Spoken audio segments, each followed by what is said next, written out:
svojem delu zelo jasen sistem. Kadarkoli je prišla v kakšen kraj, je odpeljala s sabo samo enega človeka. Vedno tistega, ki je bil najstarejši. Prišla je vedno po noč, da ne bi prestrašila ostalih. Ljudje so ta sistem poznali, načeloma so se strinjali z njim. Samo vsake toliko se je našel kdo, ki je poskušal to smrt zamotiti, jo prestaviti, ki ni hotel z njo. Včasih je komu ratal, da jo je malo ustavil. Enkrat jo je eden recimo privezal na drevo za 7 let. Pol en drug jo je dal za 7 let na en železen stol jo je privezal, pa je kuril pod ritjo toliko časa.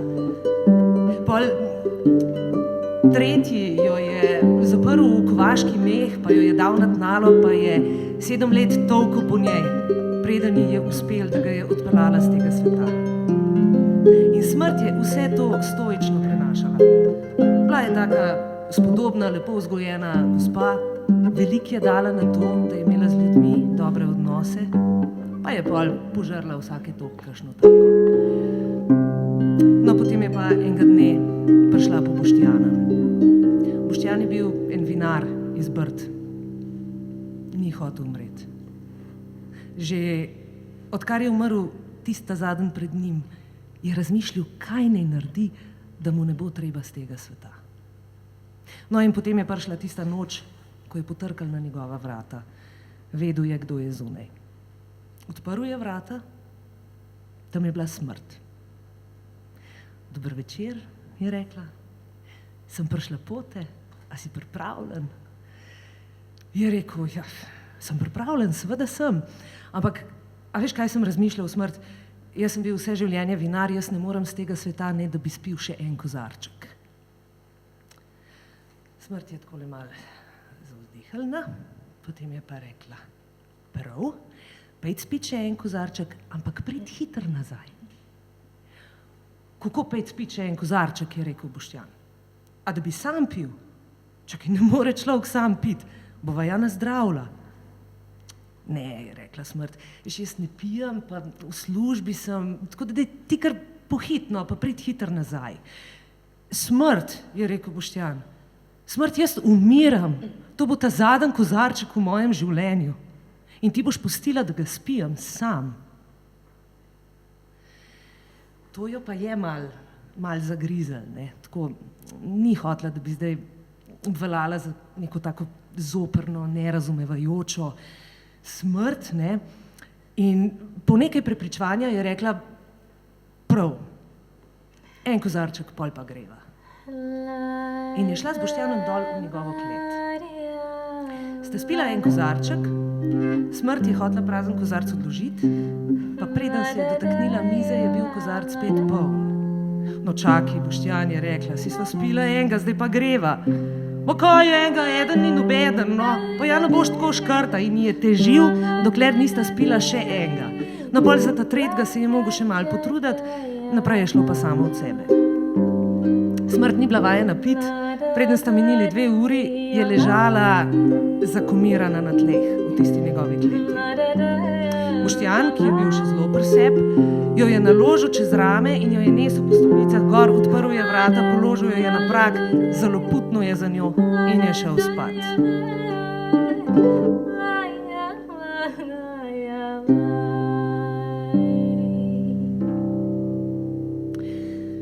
Ko se je smrt končno zbudila, je bil že dan.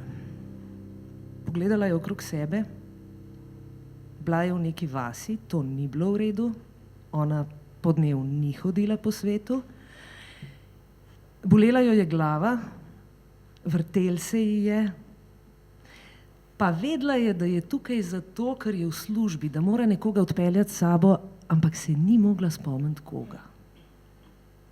Malo je razmišljala, potem si je pa rekla, ja nič, bom šla jaz zdaj od hiše do hiše, pa ko mi bo ta prav odprl, ga bom že prepoznala. Vstala je, ampak je bila tako malo šibka v kolenih, tako da se je ozrla okrog sebe, če je kje kaj, na kar bi se lahko naslonila, tam je bila kosa, jo je vzela, pa se je ob kosi tako nekako prmajala do sosedne hiše. Potrkala je, Odprla ji je ena mlada gospa. Ko je tista mlada ženska zagledala smrt sred dneva, toliko let prezgodi, tako se je ustrašila, da je na ves glas zakričala. In zdaj smrt je bila še zmeraj pijana, ni pričakovala tega krika, koso je imela, pa je zamahnila in je šla tista ženska na pol. Smrt je takoj pogruntala, da ni ta prava. In je šla do sosedne hiše, tam je odprl en mlad fant. On je zakričal, ona je usekala, fant je šel na pol. Tako je hodila tisti dan v tisti vasi od hiše do hiše. V vsaki hiši je enega vzela s sabo. No, vmes, med tem svojim pohodom se je streznila in bolj, ko je bila trezna, bolj je bila jezna. Naprej so ji začele prihajati slike iz prejšnje noči. Videla je samo sebe, kako leži pijana v Boštjanovi kleti. Videla se je, kako še pred tem z njim prepeva pivske pesmi. Videla se je, kako potem leži zjutraj pred njegovo hišo, da jo vsak vid. In si je mislila, a res ali kaj? Jaz probam biti fer do vas, vi pa takole. In se je v tistem trenutku odločila, da bo opustila svoj sistem. Od takrat naprej hod po svetu po dnev, po noč, seka mlade, seka stare. Nobenega reda ni več v njenem delu.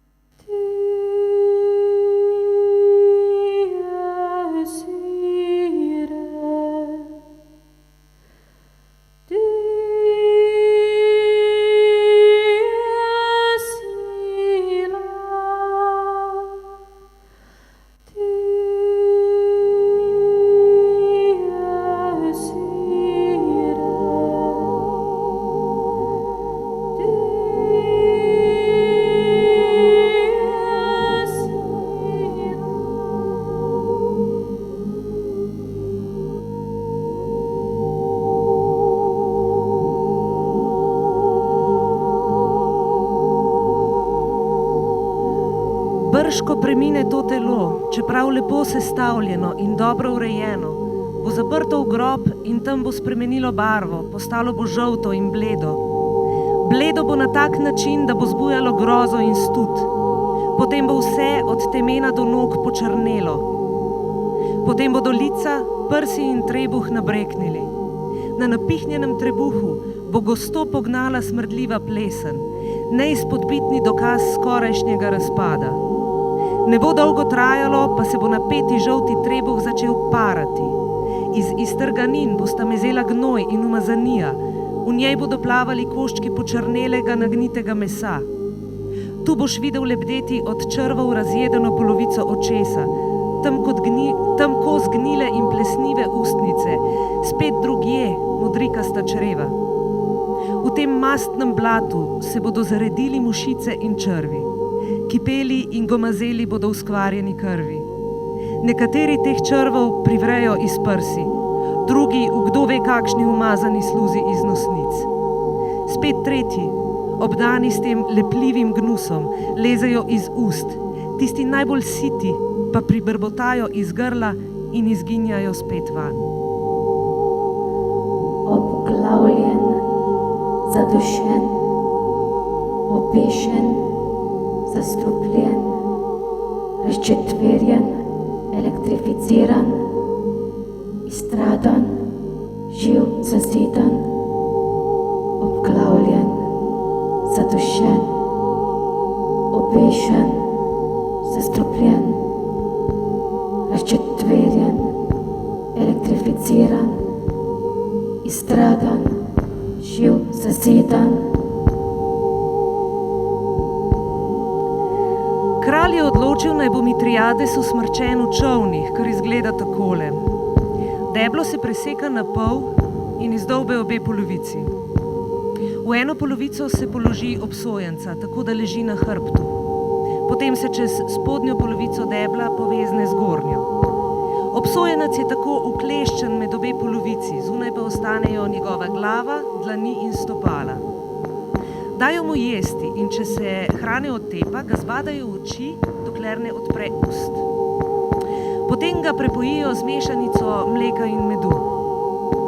Zlivajo mu jo v usta in mu z njo prekrijejo obraz in okončine. Deblo položijo na zemljo tako, da je obsojenčev obraz obrnjen navzgor proti soncu. Zaradi sladke mešanice ga zelo hitro prekrijejo muhe in drug mrčes. In ker v čolnu opravi, kar mora opraviti vsak, kdor je prej jedel in pil, se skozi razpoke v lesu prigrizejo miši, gliste in drugi zajedavci. Ko je človek enkrat mrtev, se sname zgornje deblo, da se razkrije razžrto telo. Mitriades je tako trpel 17 dni, potem je končno umrl. Križan, zaklan, živ zažgan, živ pokopan, dehidriran, odrt, utopljen, zadavljen, ustreljen. Križan, zaklan, živ zažgan, živ pokopan, dehidriran, odrt, utopljen, zadavljen, ustreljen.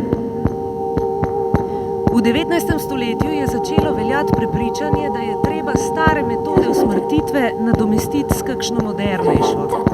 Tako je nastal električni stol. Obsojenca na električni stol pripravijo na usmrtitev tako, da mu obrijejo glavo in eno stegno. Na ta način omogočijo boljši stik med kožo in elektrodami. Noge, roke in pas privežejo na stol. Eno elektrodo pritrdijo na glavo, drugo pa na nogo. Nato skozi telo spustijo 2 sunka elektrike, vsakokrat po nekaj minut. Začetna jakost 2000 voltov ustavi srce in povzroči nezavest. Potem voltažo nekoliko znižajo. 15 minut po drugem sunku preverijo, ali je človek mrtev.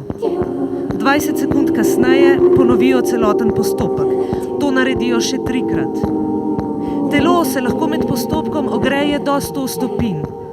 Elektrošoki pogosto povzročijo, da se začne telo nekontrolirano krčiti in trzati. Črevo popusti. Obsojencem zato včasih ponudijo plenice. Čeprav naj bi smrt nastopila v hipu, so nekateri obsojenci med postopkom kričali. Enemu se je vžgala glava, pri enem se je stol sredi postopka pokvaril, zato so ga morali še vedno živega sneti in stol popraviti.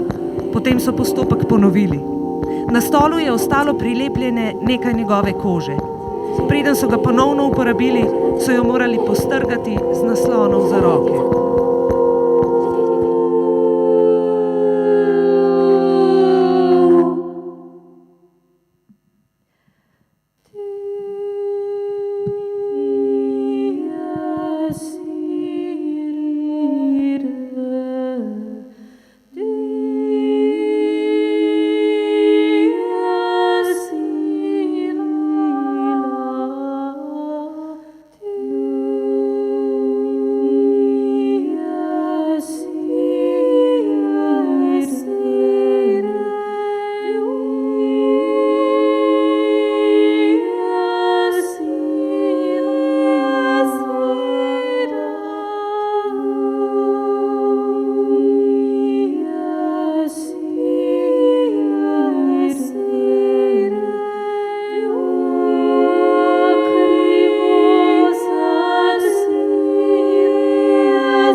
Svoji družini bi rad povedal, da jih imam rad.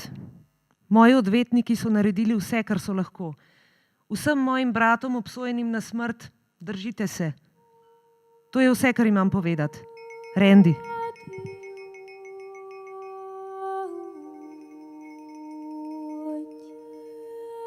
Nedolžen sem. Nisem ubil svoje družine. Rad bi se zahvalil vsem, ki ste me podpirali. Sami veste, kdo ste. To je vse. Hvala, paznik. Robert. Žal mi je. Če bi lahko, bi jih pripeljal nazaj. Ok, to je to. Dajmo. John.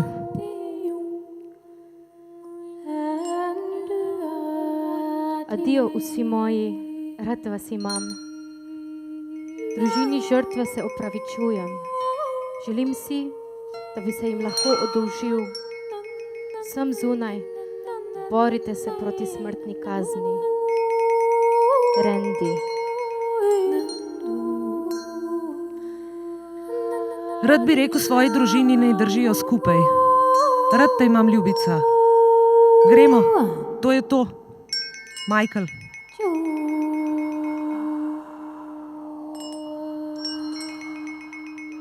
Adijo. Alvin.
Siromaku se je rodil otrok, sin. Šel je od hiše do hiše, pa nobeden ni hotel iti otroku za botra. Zvečer se je vračal domov in pri ta zadnjem križišču, tistem, kjer gre pot desno proti njegovi bajti, levo pa naprej v mesto, tam se je usedel pod drevo. Najprej si je samo mislil, potem je pa na glas rekel: pa če pride sama smrt, jo vzamem za botro.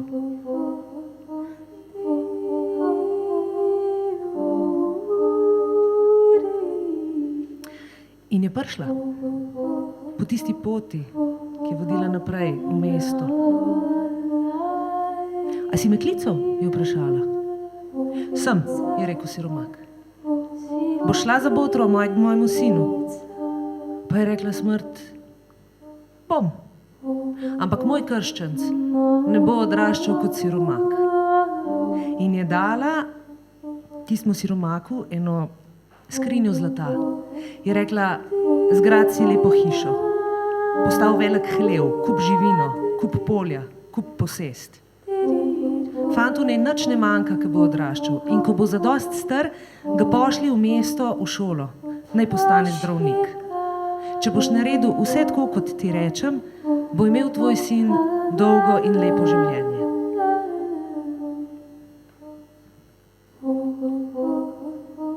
Siromak je naredil vse tako, kot mu je rekla smrt.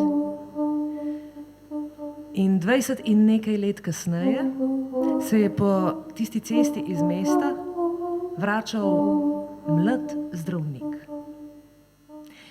Na ta zadnjem križišču pred domom, tistem, kjer gre desno pot proti njegovi hiši in levo nazaj v mesto, na tistem križišču se je usedel pod drevo, da bi si odpočil.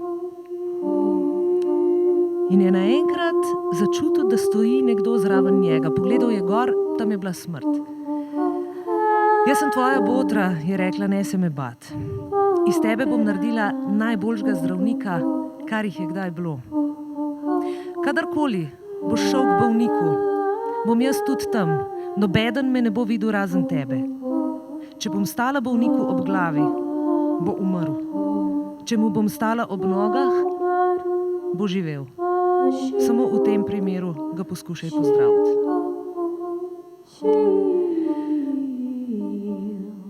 Kmalu si je zdravnik pridobil sloves nekoga, ki se nikoli ne zmoti. Če je on rekel, da bo zdravnik umrl, je umrl. Če je rekel, da bo živel, ne glede na to, kako slabo je bil videti, je živel. No, potem je pa enkrat zbolel kralj. Seveda so klicali tega mladega zdravnika. Prišel je na grad, ampak že ko je šel skozi hodnik proti kraljevi spalnici, vrata so bila odprta, tam noter je bila zbrana cela njegova družina, vsi ministri, par stražarjev, ampak že ko je šel proti vratom, je videl, da tam zraven kraljeve posle stoji smrt in da stoji ob njegovem vzglavju.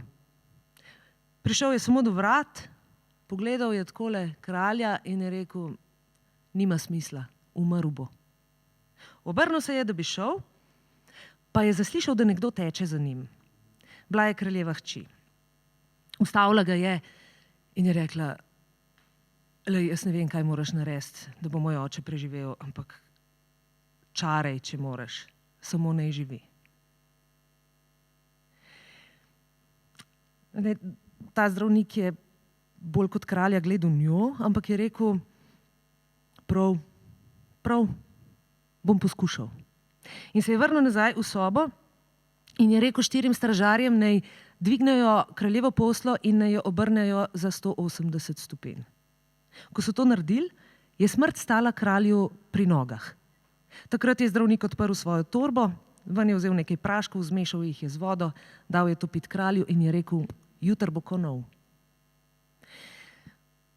Družina, ministri, dvorjani seveda niso hoteli tvegati, so rekli: no, dokler ne bo kot nov, bod ti kar tukaj pri nas. In so mu dali sobo zraven kraljeve spalnice. Zdravnik je šel spat in ko se je zjutraj zbudil, je slišal vesele vzkrike po gradu, vstal je, šel v kraljevo spalnico. Kralj je sedel na svoji posli, čil, zdrav, jedel je zajtrk, vsa družina je bila zbrana okrog njega. Zdravnik, je rekel kralj, kako naj se ti zahvalim? Zdravnik ni nič rekel, je pa tako zelo očitno pogledal njegovo hčer. In njegova hčer je zelo in kraljeva hči je zelo očitno pogledala zdravnika. Kralj je to videl in je rekel: prav. In so razglasili po deželi, da bo že naslednji dan poroka. Povsod so začeli obesati zastave, začeli so plesti vence, klali so vole, prinašali so sode, radost se je razlegla po celi deželi. Tisti večer je šel zdravnik tako prijetno vznemirjen spat. Dolg ni mogel zaspati. Na koncu mu je le ratal. Zbudil se je tik pred zoro. In sicer zato, ker je čutil, da mu nekdo stoji ob glavi. Odprl je oči, tam je bila njegova botra. Prid z mano, mu je rekla. In ga je pelala naravnost skozi zid. Na drugi strani ni bilo kraljeve spalnice. Na drugi strani je bila neznanska poljana. To je bil od smrti vrt. Na njem ni bilo nič drugega kot sveče. Sveče zgoraj, sveče spodaj, sveče levo, sveče desno. Zdravnik je imel občutek, kot da hod po Mlečni cesti, ko sta šla s smrtjo skozi tisti vrt. Kar nekaj časa sta hodila, potem sta pa prišla do ene grede, na kateri sta bili dve sveči. Ena je bila visoka, pa je z močnim plamenom svetila, druga je bila pa majhna in je ravno dogorevala. In takrat mu je rekla smrt, ko se na svetu rodi otrok, mu jaz tukaj v tem svojem vrtu prižgem svečo. Ko sveča ugasne, človek umre. Jaz ne morem narediti, da bi sveča, ki je dogorela, spet zrasla. A vidiš ti dve sveči? Ta velika je tvoja, ta, ki ugaša, je pa kraljeva. Ker si naredil, kar si, nimam druge možnosti, kot da ti dve sveči zamenjam.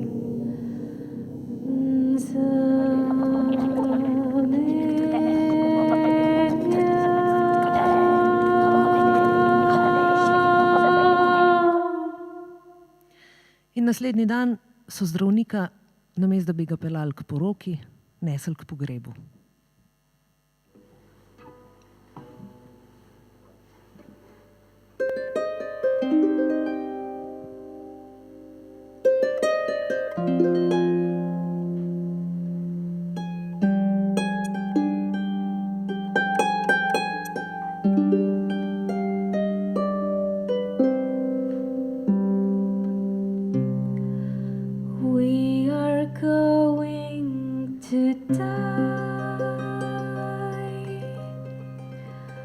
We are going to die.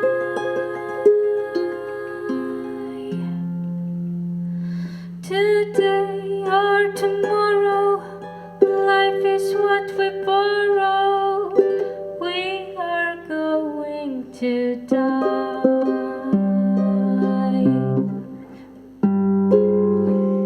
Ej, a si kdaj slišala za tistega mulca iz Amerike, je bil, ki se je enkrat za Halloween odločil, da bo Drakula in si je nabavil čist hud kostum in imel je čist hudo masko in imel je čist hude zobe, ampak še zmeraj ni bil zadovoljen.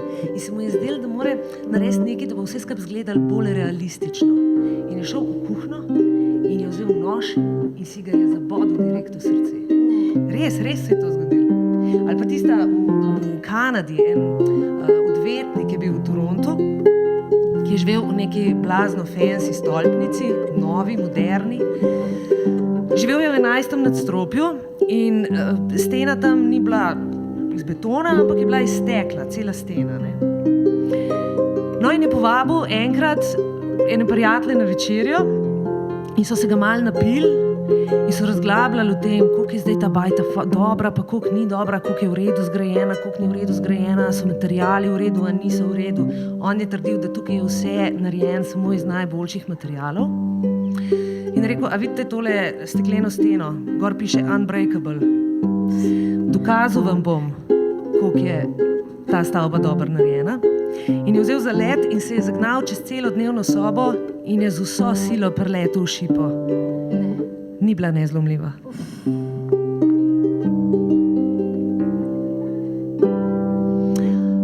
Ali pa tisti tip iz Amerike, 74 let je bil star, ko mu je umrla žena in je v svoji oporoki hišo, v kateri je živel, zapustila svojim otrokom, mislim, njunim otrokom. Ne. In tip je bil tako besen na njo, tako nefer se mu je zdel, da se je odločil, da bo najboljš, da te svoje otroke ubije. Ljubeče. Pa tega ni mislil narediti na en tak običajen način. Ne. On je bil inženir in se je odločil, da bo po celi bajti postavil pasti. Ampak to so bile te pasti, ti pa odpreš skrinjo, pa vate preleti nož, recimo. Sam doma. Sam doma. Ali pa v marcu odpreš, pa te puščica zadane, pa to. Po celi bajti je imel nastavljene te pasti, ampak je bil pa že malo star, pa dementen, pa senilen, pa to, in je pozabil, kam je te pasti nastavil. A si lahko predstavljaš, kako se je vse skupaj končalo? Enega jutra je odprl vrata, bam, je dobil kroglo direkt v čelo. Joj, Ana, jaz pa ne poznam takih smrti. A poznaš kakšno drugo, kakšno lepo smrt? Ja, poznam enega gospoda, poznala sem enega gospoda in on je bil v 98. letu in je zmeraj rekel, da bo dočakal 100 let. Ampak potem je enega dneva nehal jesti in potem je nehal hoditi in potem je samo še ležal v posteli in se sključil kot kak dojenček in potem je zaspal za zmeraj. Ja, jaz sem pa vedela za dva. Celo življenje sta živela skupaj, mož pa žena. In živela sta zelo dolg. In ker sta bila že zelo stara, je gospod enega dne umrl. Žena je uredila vse za pogreb, šla je za krsto, ko se je vrnila domov, je pa rekla, no, pa sem naredila vse, kar sem imela v tem življenju za narediti. Ulegla se je v poslo in je še sama umrla. I am going to die. I am going to die. Today or tomorrow, life is what we borrow. I am going to die. Anna is going to die. Anna is going to die. Today or tomorrow, life is what we borrow. Anna is going to die. Jaz sem Ana, na harfi je Zvezdana. Vi pa spremljate prenos v živo iz Lajerjeve hiše v Kranju. Ta večer je nastal v okviru rezidenčnega programa Dvocikl. Hvala vsem Lajerjem za povabilo in za gostoljubje. Hvala tehnični ekipi, ki skrbi za to, da se naju tudi v tem času vidi in sliši. They are going to die. They are going to die. Today or tomorrow, life is what we borrow. They are going to die. Pa hvala vsem, ki ste bili z nama.